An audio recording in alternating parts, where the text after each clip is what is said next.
So chapter number 12 mechanical properties of floods में आपने क्या देखा लास्ट वीडियो में हमने हाँ प्रेशर के बारे में, है ना। प्रेशर, पास्कल्स लॉ, उसके पास्कल्स लॉ पर ग्रेविटी का इफ़ेक्ट, फिर पास्कल्स लॉ का क्या एप्लीकेशन हमने देखा था, क्या हाइड्रोलिक लिफ्ट वगैरह, है ना। अब देखो इसके आगे हम मैकेनिकल प्रॉपर्टीज़ ऑफ फ्लड्स की एक और प्रॉपर्टी होती है क्या, सरफेस टेंशन जिसको हम बोलते हैं। तो किसी भी लिक्विड की जो फ्री सरफेस होती है, जैसे ग्लास में लिक्विड भरा हुआ है तो उसकी जो ओपन सरफेस है ना, वो हमेशा एक टेंशन में रहती है, उसमें हमेशा एक खिंचाव रहा आता है, वो टेंशन खिंचाव वाला, है ना। तो वो फ्री सरफेस हमेशा एक टेंशन में रहती है और उसकी वजह से ये इसकी हमेशा टेंडेंसी क्या होगी किसी भी लिक्विड की फ्री सरफेस की, to occupy minimum surface area. वो अपने एरिया को हमेशा कम करने का प्रयास करती रहती है खिंचाव के कारण। जैसे कि किसी स्प्रिंग को आपने खींच रखा है तो उसकी टेंडेंसी क्या होगी, अपना एरिया मिनिमम रखने के लिए वो हमेशा अपने आप को सिंक करती रहती है, जिसकी वजह से स्प्रिंग को खींचने में हमको फोर्स भी लगता है। जैसे ही आप छोड़ दोगे तो वो फट से अपने उसको, आपको स्प्रिंग को कभी हाथ से वापस नहीं भेजना पड़ेगा, आप केवल यहाँ खींचे हुए हो, जैसे ही छोड़ दोगे तो वो खुद ऑक्यूपाई कर लेता है अपना एरिया। वैसे ही लिक्विड की फ्री सरफेस में भी टेंडेंसी होती है कि वो हमेशा एक टेंशन में रहती है ना, और एक मिनिमम एरिया ऑक्यूपाई करने की कोशिश करती है। इस प्रॉपर्टी को हम क्या बोल देते हैं, सरफेस टेंशन। और इसको शो किया जाता है, कई बुकों में आपको कैपिटल टी भी मिलेगा, सिग्मा से भी यूज शो करते हैं सरफेस टेंशन को, स्मॉल सिग्मा। अब वैसे देखें आप तो सपोज कोई पानी भरा हुआ है कहीं पर, कोई भी लिक्विड हो सकता है वो, है ना, उसकी फ्री सरफेस मैंने ये ले ली है, इस टाइप की फ्री सरफेस है। फॉर एग्जाम्पल ग्लास में वाटर भरा हुआ है, उसकी ऊपर की सरफेस मैंने ये बनाई हुई है, ठीक। कोई भी लिक्विड हो सकता है ये, ग्लास में आप वाटर ले लो तो वाटर सरफेस आ जाएगी, अगर उसमें मिल्क भरा है तो मिल्क की सरफेस हो जाएगी ये, है ना, और हनी वगैरह भरा है तो हनी की सरफेस हो जाएगी। तो मैं क्या करूं, इसकी फ्री सरफेस पर एक इमेजिनरी लाइन ड्रॉ कर दूं ऐसे, ये कोई इमेजिनरी लाइन है,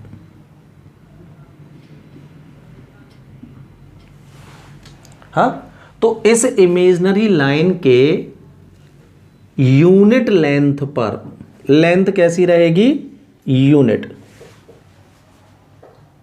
इस इमेजिनरी लाइन की यूनिट लेंथ पर, ठीक है, फ्री सरफेस के किसी भी एक तरफ जो फोर्स लगता है, कैसा, परपेंडिकुलरली ऐसे, चाहे ऊपर की तरफ देख लो आप, चाहे नीचे की तरफ देख लो, किसी भी एक तरफ यूनिट, है ना। तो फ्री सरफेस ऑफ लिक्विड की यूनिट लेंथ पर, फ्री सरफेस पर ड्रॉन इमेजिनरी लाइन की यूनिट लेंथ पर किसी भी एक साइड, मतलब either side of the line, कोई भी एक साइड, ऐसा फोर्स जो नॉर्मली वर्क करता है, नॉर्मली मतलब परपेंडिकुलरली वर्क करता है, और टेंजेंडियल वर्क करता है, मतलब टच करता हुआ सरफेस को काम करता है, ऐसे फोर्स को हम टेंशन फोर्स बोलते हैं और कैपिटल टी और सिग्मा से शो करते हैं।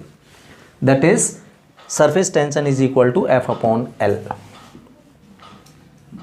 ये इसका फॉर्मूला है, न्यूटन पर मीटर इसकी यूनिट होती है सरफेस टेंशन की, हाँ। तो suppose we have drawn an imaginary line through the free surface of any liquid, then the force acting on unit length of that imaginary line on either, और कैसा होगा वो, मेकिंग राइट एंगल, मतलब 90 degree पर काम करना चाहिए, and और कैसा होना चाहिए फोर्स, टेंजेंडियल होना चाहिए। टेंजेंडियल का मतलब समझते हो ना, टच करता हुआ जो जाए, जैसे ये था, इसको टच करता हुआ फोर्स ऐसा, कहाँ बताया था आपको, स्ट्रेन में, तीसरी वाली स्ट्रेन टेंजेंडियल फोर्स से हुई थी, क्या नाम था उसका,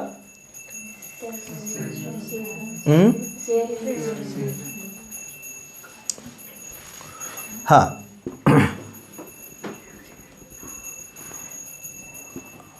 जिसमें वॉल्यूम चेंज नहीं होता, लेकिन क्या हो जाता है, इसका शेप बस बदल जाता है, फाई से शो करते हैं। तो उसमें जो फोर्स लगाया था वो कैसा लगाया था आपने, टेंजेंटियल। तो ऐसे ही टच करते हुए ये फोर्स वर्क करता है नॉर्मली, मतलब परपेंडिकुलरली वर्क करता है, और किसी भी एक साइड, तो इमेजिनरी लाइन के किसी भी एक साइड वर्क करने वाले, यूनिट लेंथ पर वर्क करने वाले फोर्स को हम क्या बोल देते हैं, सरफेस टेंशन बोलते हैं, और इसको टी से शो करते हैं। तो T is equal to F upon L इसका फॉर्मूला हो गया, क्लियर। तो ये है सरफेस टेंशन। अब देखना, सरफेस टेंशन के अगर आप यूज देखो तो एक एक्सपेरिमेंट है ना, आप क्या करो कि वाटर, एकदम शांत वाटर सरफेस पर एक निडल ले लें आप, निडल को हल्का सा ग्रीस लगा लें, है ना, निडल में हल्का सा लुब्रिकेंट यूज़ कर ले, ग्रीस वगैरह, और फिर उस निडल को बड़े आराम से कि या किसी गत्ते वगैरह पर रखकर, वो आता है ना एक जैसे सीट की गद्दी होती है, स्याही सोखता भी बोल देते हैं हिंदी में इसको, हाँ, पानी सोखने की क्षमता उसमें हो, उसके ऊपर थोड़े से टुकड़े में आप उस निडल को रखें और फिर पानी में छोड़ दें, तो थोड़ी देर बाद वो गत्ते का टुकड़ा डूब जाता है, लेकिन निडल जो है पानी में तैरती रहती है। दूसरा और एक और एग्जाम्पल जो जनरली आपने देखा होगा, कहीं गंदा पानी इकट्ठा हो तो उसके ऊपर आप देखते हो थोड़े छोटे छोटे से इंसेक्ट पानी के ऊपर दौड़ते रहते हैं।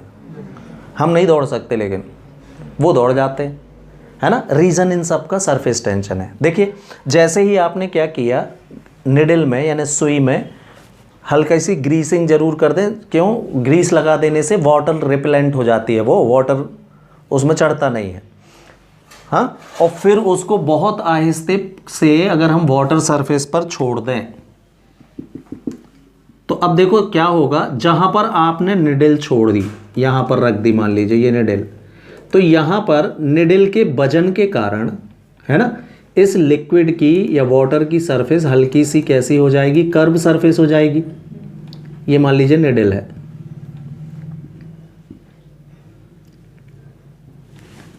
आपने रख दी यहां, तो निडल का वेट W जो है वो परपेंडिकुलरली डाउनवर्ड्स वर्क करने के कारण वेट पड़ेगा वाटर सरफेस पर, तो वाटर की सरफेस हल्की सी कर्व में आ जाएगी, कॉनकेव शेप में ये।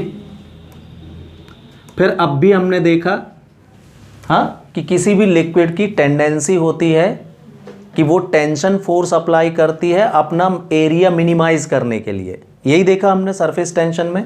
तो ये इसका एरिया इंक्रीज हो गया है, तो अब टेंशन फोर्स कैसा वर्क करेगा, इस एरिया को मिनिमाइज करने के लिए टेंशन फोर्स इस डायरेक्शन में दोनों जगह वर्क करने लगेगा। ये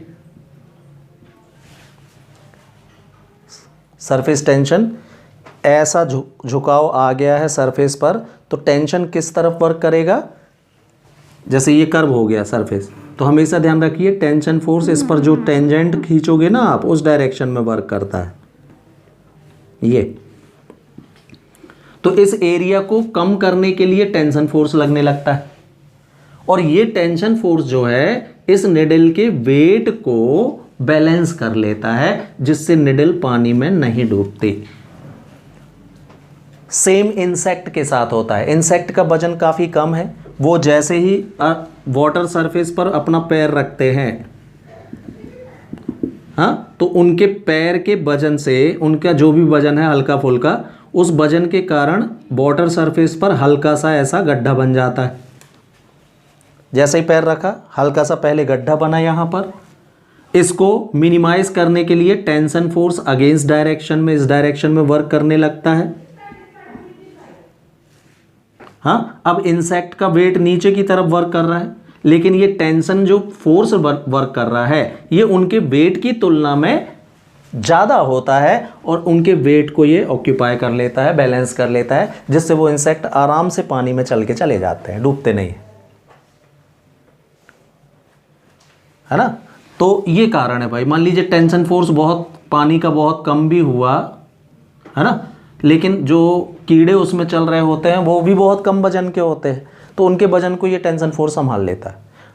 हमारा वजन 50-60 किलो से कम नहीं रहता, तो हम पैर रखें अगर इस सरफेस पर तो ये टेंशन फोर्स आपको बैलेंस कर ही नहीं पाता, आपका वेट बहुत ज़्यादा है, इस वजह से हम पानी में डूब जाते हैं पैर रखने से, लेकिन ये चल जाते हैं। तो दोनों निडल का तैरना वाटर सरफेस पर, है ना, इंसेक्ट का पानी में चल लेना, ये सभी किसके कारण होता है?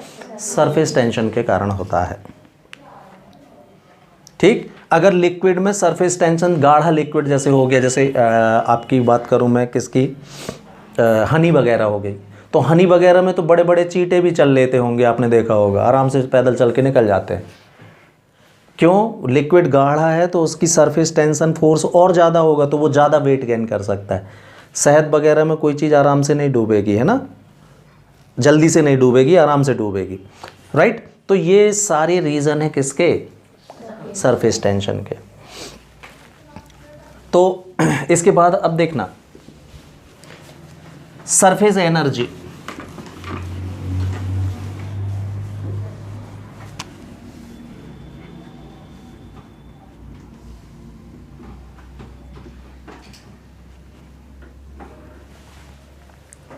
किसी लिक्विड की surface energy and surface tension में रिलेशन।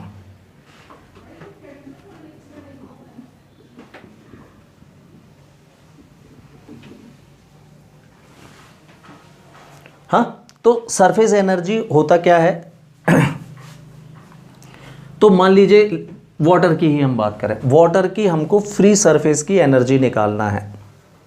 अगर आपको ध्यान हो तो फिजिक्स जब हमने स्टार्ट की थी तब भी मैंने आपसे एक बात कही थी कि एनर्जी कोई भी हो उसको निकालने का एक ही तरीका होता है कि आप उस ऑब्जेक्ट से या जिसकी एनर्जी पता करना है उससे कोई वर्क कराओ, तो ही आप उसकी एनर्जी निकाल सकते हो। इसके अलावा दूसरा तरीका एनर्जी निकालने का होता ही नहीं।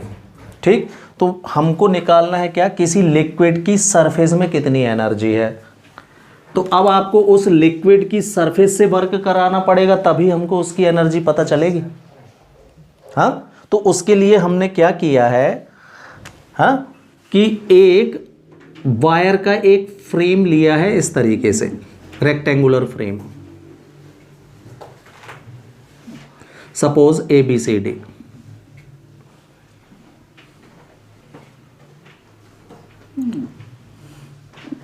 तो फॉर एग्जाम्पल आप किसी वाटर की ही सरफेस एनर्जी निकाल रहे हो, फॉर एग्जाम्पल हमको वाटर की सरफेस एनर्जी निकालना है, तो वाटर की एक सरफेस लेकर हमको उससे वर्क कराना पड़ेगा। जो वर्क करेगी वही उसके अंदर किसके फॉर्म में स्टोर हो जाएगा? एनर्जी के फॉर्म में, जिसको हम सरफेस एनर्जी ऑफ लिक्विड बोलने लगते हैं। ठीक, तो उसके लिए आसानी से तो वाटर सरफेस वर्क नहीं करेगी, हमको कुछ इक्विपमेंट जमाना पड़ेगा, राइट। तो एक वायर लिया है हमने, इस तरीके से फ्रेम बनाया इसका एक वायर का, इसमें एक वायर और है PQ जो साइड AB AD और साइड BC के ऊपर फ्रिक्शनलेस मोशन कर सकता है। ये एक और वायर है PQ।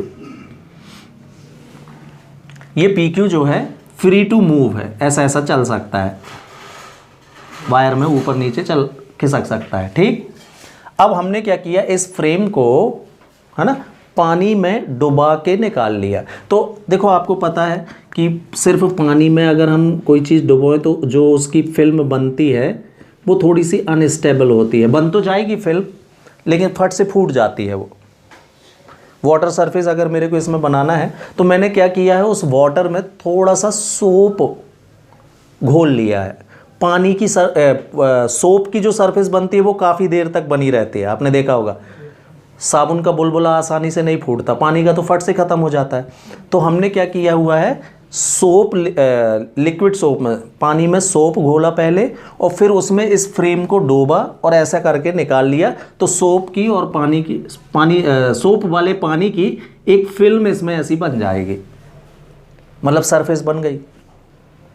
ठीक, सरफेस ABQP एक सोप लिक्विड की सरफेस बन जाएगी पानी के साबुन के घोल की। क्लियर? अब ये काफ़ी देर तक रही आएगी, जल्दी से नहीं फूटती। आपने वो भी देखे होंगे ना, कई लोगों को बुलबुले बनाते हुए वो फूटते हैं तो बनते ही चले जाते, कहाँ फूटती है आसानी से। तो वो लिक्विड देखा है आपने, वो सिंपल वाटर नहीं रहता उसमें, या तो शैम्पू या सोप मिक्स होता है, उससे बने हुए बुलबुले आप देखते होंगे बहुत देर तक हवा में तैरते रहते, बड़ी मुश्किल से फूटते हैं। और वाटर का बुलबुला बना 1 या 2 सेकेंड बस रह पाता है, उसके बाद फूट जाता है। तो हम काम ही नहीं कर पाएंगे, काम कैसे कर पाएंगे, वो बार बार फूट जाएगा। तो उसके लिए हमने क्या किया है, पानी में थोड़ा सा सोप मिक्स कर दिया है ताकि उसकी फिल्म कुछ देर तक रहे, क्योंकि हमको इससे काम भी तो कराना है। ठीक है? तो अब क्या होगा, ये जैसे ही फिल्म बनेगी, तो अब भी हमने देखा सरफेस टेंशन के कारण ये सरफेस जो है मिनिमम एरिया ऑक्यूपाई करने की कोशिश करने लगेगी, जिससे ये तार PQ जो है ये ऊपर की ओर खिसकने लगेगा ऐसा धीरे धीरे, क्योंकि because it is free to move, frictionless move ये कर सकता है। तो फिल्म बनी, उसने सिंक होना शुरू किया, तो ये तार ऊपर खिसकने लगेगा। फिर अगर आपको तार को ऊपर खिसकने से रोकना है तो हल्का सा वजन इसमें कुछ ना कुछ आपको देना पड़ेगा। तो अब ये फिल्म खींचेगी, कब तक खींचेगी, जैसे ही उसका फोर्स इस वेट के बराबर हो जाएगा तो अब PQ ऊपर चलना बंद कर देगा, यहां रुक जाएगा। मतलब ये इक्विलिब्रियम पोजीशन पर आ गया। वेट डाल दिया आपने इसमें हल्का सा, आधा किलो का नहीं लटकाना है, पानी की झिल्ली है, हल्का सा वजन है ना, ये वैसा वेट है इसलिए छोटा भी बनाया है मैंने। हल्का सा कुछ हमने उस तार पर वजन दे दिया ताकि ये ऊपर खिसकना बंद हो जाए। कब बंद होगा, जब ये जो टेंशन फोर्स लगा रहा है और वेट दोनों इक्वल हो जाएंगे, तो ये नहीं खिसकेगा अब ऊपर, ये इक्विलिब्रियम पोजीशन पर आ गया भाई, झिल्ली बनी हुई है। अब अपन को इससे काम कराना है, हमने एक वेट लगा रखा है इसमें। तो अब उसके लिए हमने क्या किया, इस PQ को पकड़ के थोड़ी दूर तक इसको खींच के यहां तक ले आए, वायर को P', Q' पोजीशन पर खींच दिया हमने इसको। सपोज Δx डिस्टेंस तक। फिजिक्स में कोई भी चीज़ कम बतानी है आपको, फिगर में भले आप बड़ी बताएं, डेल्टा लगा दो तो आपको पता चल जाता है कि वो हल्का सा खींचा है, बहुत ज़्यादा नहीं खींचना, नहीं तो फिर से झिल्ली टूट जाएगी, ये जो बन गई थी फिल्म फूट जाएगी वो। तो हल्का सा हमने इसको डिस्प्लेस किया, इक्विलिब्रियम पोजीशन ये थी, वेट को यहाँ तक संभाल ले रहा था ये, आपने इसको पकड़ के हल्का सा खींचा और फिर छोड़ा। तो अब ये फिल्म क्या करेगी, इस पोजीशन से तार को खींच के फिर यहाँ तक ले जाएगी। किस फोर्स की वजह से, टेंशन फोर्स की वजह से खींच के ले जाएगी। तो यहाँ से यहाँ तक खींचने में फिल्म ने जो वर्क किया है वो अब हम निकाल लेंगे, और यही वर्क डन जो होगा इसकी सरफेस एनर्जी के फॉर्म में स्टोर हो जाएगा। तो इस अरेंजमेंट से हमने पानी से काम करवा लिया भाई, कर लिया उसने काम। क्या कर दिया, इस वेट W को P', पोजीशन से खींच के कहाँ तक ले गया, वो PQ पोजीशन तक ले गया। और इतना ले गया तो फोर्स इनटू डिस्प्लेसमेंट कर देंगे हम, तो वर्क डन निकल आएगा। और यही वर्क डन किस फॉर्म में स्वीप हो जाता है, ठीक है। तो हमने लेट कर लिया है कि इसकी जो लेंथ है वायर की वो L है, और ये डिस्प्लेसमेंट हो गया Δx। क्लियर है। तो एक फ्रेम है ABCD, इसके ऊपर एक और वायर है PQ वायर दोनों आर्म्स AD और BC पर फ्रीली मूव कर सकता है, फ्रिक्शनलेस मूवमेंट कर सकता है। हमने इस फ्रेम को क्या किया है, डिप किया है किसमें, सॉल्यूशन ऑफ सोप में, और बाहर निकाल लिया है, जिससे ABQP एक फिल्म बन जाती है किसकी, सोप की, वाटर सोप के मिक्सचर की, सॉल्यूशन की। हाँ, सरफेस टेंशन के कारण ये फिल्म जो है मिनिमम एरिया ऑक्यूपाई करने की कोशिश करती है, जिससे वायर PQ ऊपर चलने लगता है। वायर को ऊपर चलने नहीं देने के लिए हमने उस पर एक वेट W हैंग कर दिया है, जिससे वो ऊपर की तरफ ना चले, इक्विलिब्रियम पोजीशन पर यहाँ ये रुक जाता है पी क्यू पर। अब हमने क्या किया है, पी क्यू को डेल्टा एक्स डिस्टेंस तक हाँ स्ट्रेच किया है, new position P dash Q dash तक वायर की, और फिर यहाँ से फिर हमने इसको छोड़ दिया है। तो ये P Q wire surface tension के कारण फिर अपनी इनिशियल पोजीशन पी क्यू तक जाएगा। हाँ, तो टोटल फोर्स अप्लाइड क्या हो जाएगा भाई, बाय सरफेस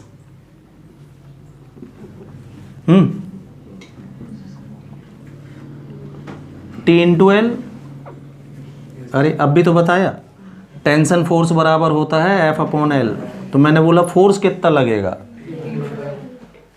ठीक, अब इसमें मैं 2 का मल्टीप्लाई करना पड़ेगा भाई। क्यों, फ्रेम में जैसे ही आपने सरफेस बनाई तो 2 सरफेस तो बनेंगी ना, एक इस तरफ और एक कि एक ही तरफ बनेगा। हाँ, इस वजह से 2 का मल्टीप्लाई करना पड़ेगा, 2 into T into L, because film has 2 surfaces. Film की कितनी सरफेस होंगी, 2 सरफेसेस होंगी, इस वजह से ऐसा कर लिया अपन ने। ठीक है, तो इतना फोर्स लगेगा। अब then work done by the surface, ये कितना हो जाएगा, फोर्स इंटू डिस्प्लेसमेंट कितना, डेल्टा एक्स डिस्प्लेसमेंट तक ये खींच के ले गई है। तो W is equal to 2 into T into L into आएगा। अब ये बताओ 2 इंटू टी, ये टी तो ठीक है, 2 into L into x,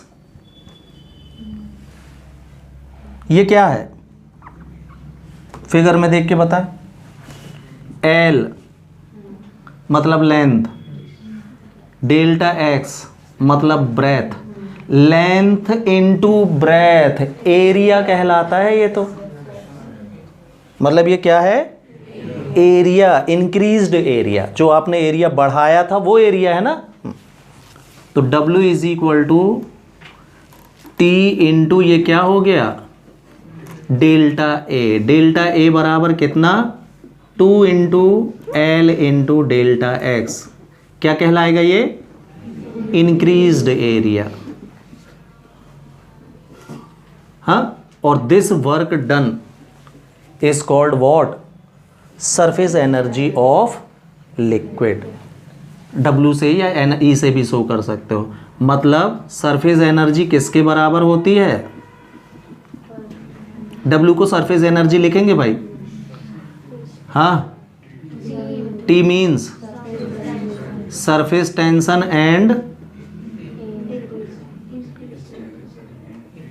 and increased area के प्रोडक्ट के बराबर होती है। ये रिलेशन है भाई सरफेस टेंशन में और सरफेस एनर्जी में। Surface energy is equal to surface tension into delta A means increase in area. Clear. तो ये लिक्विड से काम करा के आपने उसकी एनर्जी निकाली भाई इसमें। क्लियर।